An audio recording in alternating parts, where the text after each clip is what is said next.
오늘 주일에 주시는 하나님의 말씀은 신약성경 마태복음 15장 21절부터 28절까지의 말씀입니다. 무엇이 사람을 블랙홀에서 벗어나게 합니까? 이러한 제목으로 은혜 나누고자 합니다. 본문에 등장하는 주인공은 가나안 이방 여인입니다. 주님은 지금 가나안 여인의 정신이 온전하지 못한 한 귀신 들린 딸을 고쳐주셨습니다. 주님과 이 여인의 대화를 통해 이 여인은 점점 헤어나올 수 없는 블랙홀로 빠지는 것 같았으나 여인은 모든 사람들이 빠지기 쉬운 블랙홀에서 빠져나오게 되었습니다. 그리고 그 여인의 소원인 딸의 정신세계가 온전해지는 것을 경험했습니다. 무슨 일이 벌어졌다고 성경은 우리에게 보여주고 있습니까? 먼저 성경은 한 고통받는 한 여인의 삶을 소개함으로 시작합니다. 우리가 주어진 삶을 살아갈 때 즐겁고 행복한 일도 있지만 예기치 않는 고통이 찾아와 우리를 짓누르게 하고 힘들게 합니다. 그러한 예기치 않은 어려움을 겪으며 참으로 기나긴 인생의 여정을 걸어갑니다. 한 사람의 일생을 돌아볼 때 한 사람의 인생의 여정의 길이가 얼마나 될까? 인류 역사의 스승들은 모두가 한결같이 말하기를 인생의 길이는 한 순간이라고 합니다. 그러면 그렇게 짧은 인생을 살아갈 때 인생은 길이가 아니라 의미로 재야 한다는 것입니다. 하루를 첫날처럼 소중하게 살 것인가? 첫날을 아무런 의미 없는 빈 하루로 보낼 것인가? 인생을 길이로 잴 것인가? 의미로 잴 것인가? 하는 우리의 인생을 무엇으로 잴까 하는 척도가 우리의 인생을 결정한다는 것입니다. 오늘 성경은 인생의 길이를 참으로 소중한 척도인 의미로 재는 것을 보여줍니다. 본문엔 비록 천박한 인생을 살아온 여인이었지만 주님을 만나 인생을 길이로 사는 것이 아니라 귀한 의미로 산 지닌 삶을 산 여인의 모습을 봅니다. 반면에 같은 메시아 예수님을 만났습니다.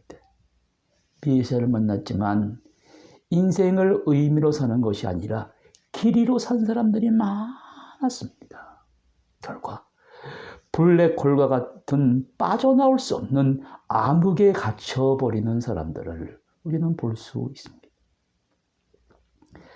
오늘 본문은 소개하기를 이 여인은 헬라인이요 수로보니게 페니키아 여인이라고 합니다. 이름은 2세기 말 클레멘트라는 분에 의하면 그 여인의 이름은 유스타라고 전해집니다. 이 여인이 예수님과 제자들의 일행을 보고 소리를 쳤습니다. 주 다윗의 자손이여 나를 불쌍히 여겨달라고 내 딸이 흉악하게 귀신이 들렸나이다. 예수님이 기다리던 메시아란 이야기를 듣는 이 여인은 예수님에 대한 여러 가지 소문을 섬세함으로 자기 분석을 스스로 하고 결론 내린 것이 예수님은 지금까지 랍비와 선지자와는 다르다. 가나안 민족 우리를 대신해서 온 것이 아니라 바로 하나님의 백성인 이스라엘의 민족이 기다리던 메시아 바로 그분이다라고 결론을 내렸습니다. 특별히 자신을 귀신 들린 딸하고 동일시하고 있습니다. 귀신 들린 것은 딸인데 그래서 마음이 아파요. 귀신 들린 사람들은 자기가 고통받는지 안 받는지 모릅니다. 자기 고통을 몰라요. 그러나 이 여인은 내 딸이 정신적으로 온전하지 못한 것은 바로 내 고통입니다. 그래서 나를 불쌍히 여겨주세요. 여기서 가나안 여인의 딸이 정신이 온전하지 못하고 귀신 들렸다고 나를 불쌍히 여겨달라는 것을 우리는 어떻게 보아야 합니까? 사람들은 보통 자신의 의식 상태 그 이상은 절대로 모릅니다. 사람은 의식의 범위 안에서만 자신이 누군지를 이해할 수 있습니다. 모든 사람들의 정신적인 세계 안에는 의식의 세계뿐만 아니라 무한한 무의식의 영역이 의식 너머에 자리 잡고 있습니다. 이 무의식이라는 정신은 사람들에게 온갖 위험이 따를 정신적인 왕의 지위를 자신의 의식에게 주고자 합니다. 정상적인 인격이 되기 위해서는 자아의 결정과 스스로의 무의식적인 동의가 필요합니다. 이 중에 어느 하나 승인을 얻지 못하는 지배자는 결국 가나안 여인의 딸처럼 자신의 삶 속에 불안정한 모습을 보이게 됩니다. 자신의 깊은 마음속에 무의식 속에 담겨있는 갈등과 상처와 억압의 세계와 현실의 세계를 구분하지 못해요. 갈등과 상처가 이 가나안 여인의 정신세계를 억누르고 비정상적인 인격으로 만들어 버립니다. 그래서 이 여인이 소리쳤습니다. 주 다윗의 자손이여, 내 딸이 흉악하게 귀신 들렸습니다. 이 말의 뜻은 딸이 지금까지 자라오면서 받은 정신적인 상처와 아픔과 그리고 딜레마가 이 딸의 이 무의식의 세계 속에 쌓여 고민과 갈등을 하다가 그것을 이기지 못하고 현재 딸의 의식의 세계 속에 나타나 두려워하게 만들고 모든 것이 파괴로 끝나버리게 되는 위기에 처하게 됐다는 거예요. 여기서 보통 부모들은 자신의 딸의 정신적인 아픔을 잘 이해하지 못합니다. 그러나 여기 한 여인은 딸의 아픔을 자신의 문제로 동일시하고 나 때문에, 나의 남편 때문에 내 딸이 이렇게 아프게 되었습니다 하면서 그 문제를 주님께 고백한 이 여인에게 무슨 일이 벌어졌습니까? 예수님은 그 외침을 듣고 처음엔 아무런 응답이 없었습니다. 아무런 대답이 없으셨어요. 상대방이 말하는데 내가 아무런 말을 하지 않는 것은 상대방에 대한 하나의 무시를 하는 표현입니다. 또 제자들이 뭐라고 합니까? 예수님께 저 여자가 우리 뒤에서 소리를 지르니 그를 빨리 저쪽으로 보내십시오. 이 여인이 예수님의 무응답을 보고 포기하지 않고 계속해서 지금 예수님과 제자들의 뒤를 따라오면서 소리를 지르는 것입니다. 나의 기도, 나의 간절한 외침을 들어 응답해 주지 않는 것은 하나의 장애물이 될 수가 있어요. 장애물이 되어 나를 넘어지게 하며 실패하게 합니다. 수많은 사람들은 가던 길이 막히게 되면 길을 잃어버리고 벌썩 주저앉아 버립니다. 그리고 이루려던 목적을 후회하면서 포기하고 절망에 휩싸입니다. 그러나 이 여인은 예수님의 모습을 보고 낙심하지 않았습니다.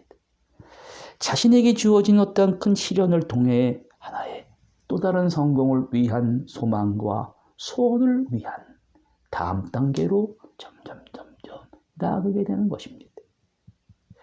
이 유스다란 여인이 두 번째로 견디기 힘들었던 것은 예수님의 제자들의 모습과 제자들의 말입니다.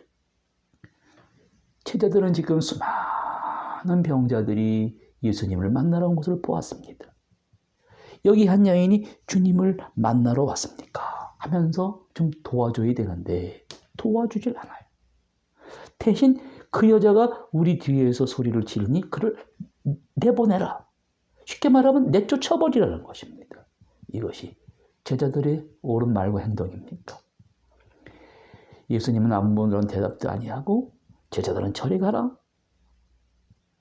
여자를 쫓아주세요. 이러한 일이 벌어지는 것입니다. 이 말은 제자들은 지금 이 가나안 여인, 이방인의 부정한 여인이라는 낙인을 찍고 사람을 대하는 것입니다.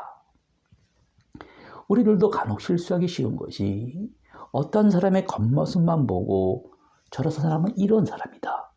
그래서 저 사람은 내 마음에 들고 안 들고 하는 경우가 있습니다만, 그러한 마음을 가지게 되면 누가 손해를 보냐면 자신의 믿음에 손해를 가져다 줍니다.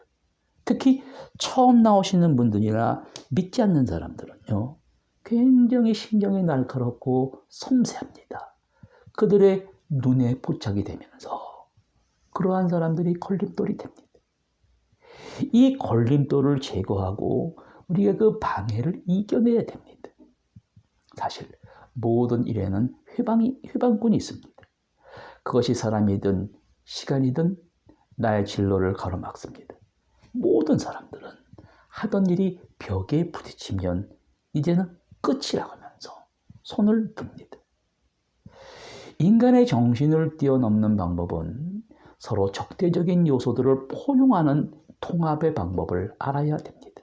그러나 그 통합의 본질은 인간의 판단력 밖에 있습니다. 이유는 간단합니다.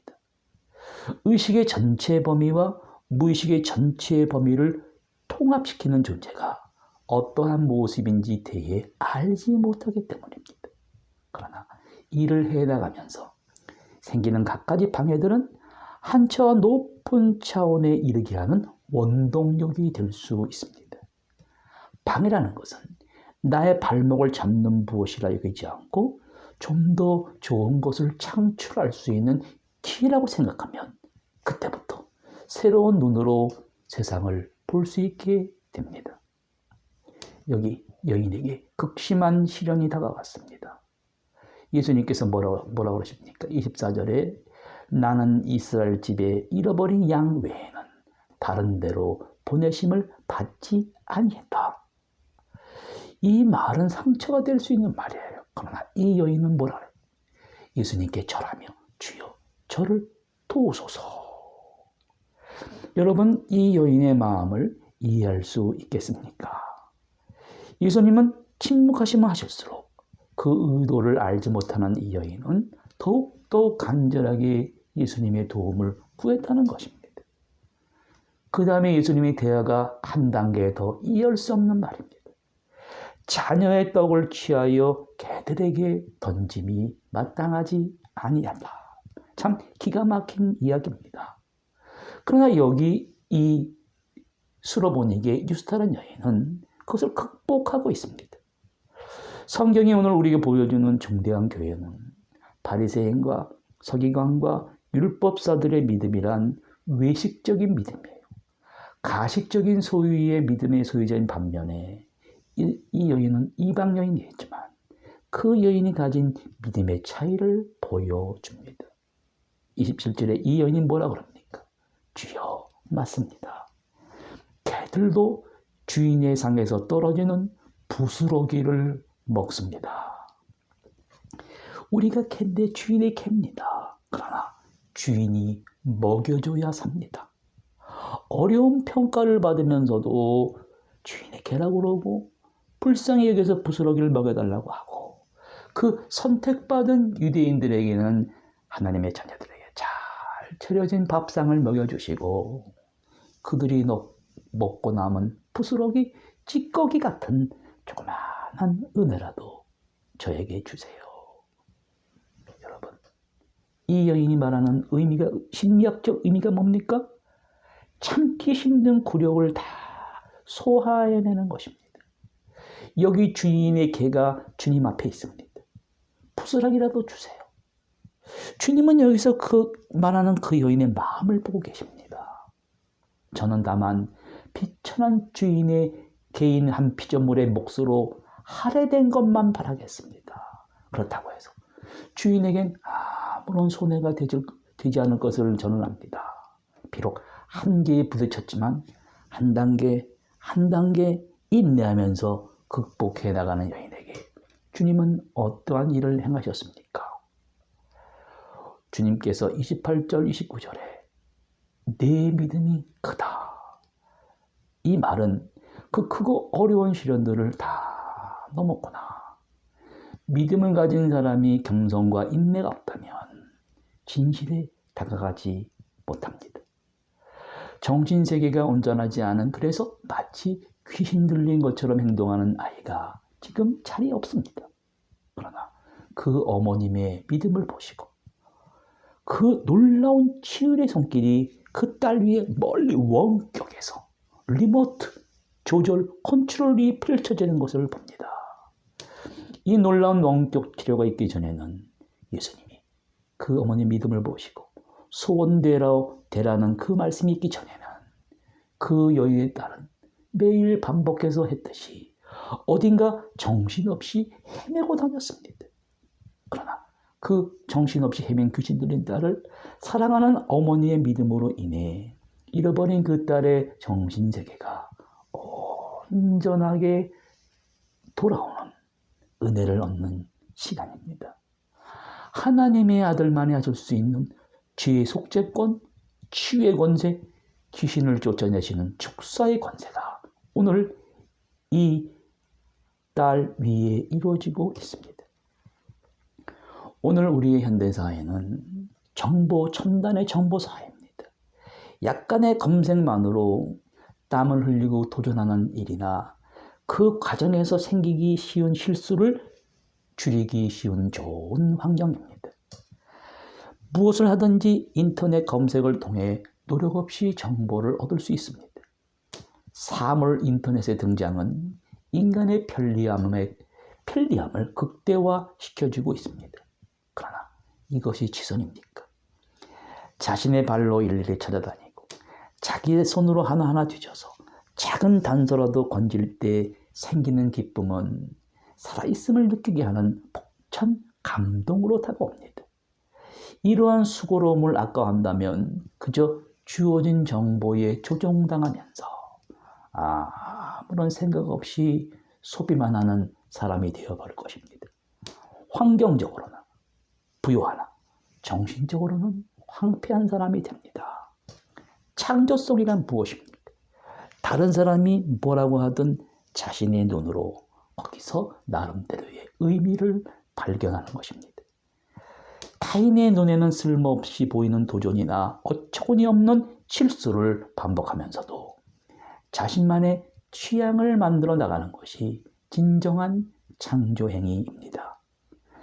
삶을 풍요롭게만 하는 이러한 기쁨은 정보와 사회가 주는 지식만으로 발견할 수 없습니다. 현재까지의 가치관을 비롯해서 제한된 영역에 갇혀 지금 나를 구축하고 있는 것들을 깨뜨리고 나온다는 것은 쉬운 일이 아닙니다.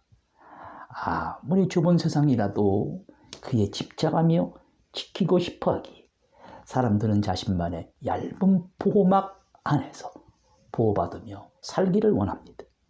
지금 바리새인과 서기관과 제사장들은 당대의 최고의 권력을 자랑하는 로마의 권력의 보호막 안에서 자기 의의를 내세우는 보호막 아래서 스스로 만족하며 살아가고 있어요. 그러나 이 여인은 그러한 자신을 깨뜨리고 덤비는 것들과 맞서서 피를 흘리고 강한 상대들을 피하지 않고 차례차례 만나 그 타격을 온몸과 정신세계에 받으며 깨달아가고 있어요. 진정한 성장의 의미를 알고 있습니다. 사람은 누구나 제 생각에 갇혀 스스로의 삶을 해치면서 살아갑니다. 부질없고 헛된 것을 끌어안고 평생의 망상 속에서 보내기가 일쑤입니다. 남에게서 나는 악취는 맡아도 자기 취치는 잘 맡지 못하는 것이 사람입니다. 자기 생각에 갇혀 사는 사람들은 자기가 틀렸을 수도 있다는 것을 쉽게 인정하지 않습니다.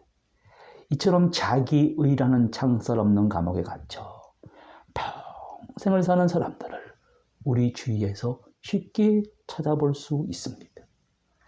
사람을 가두는 것은 꼭 수의 창살뿐만이 아닙니다. 사람을 가두는 것은 바로 그 사람의 생각입니다. 사람들은 자신의 생각에 갇혀 스스로 방문을 걸어 잠근 채 어두운 감옥 속에서 살아가고 있습니다.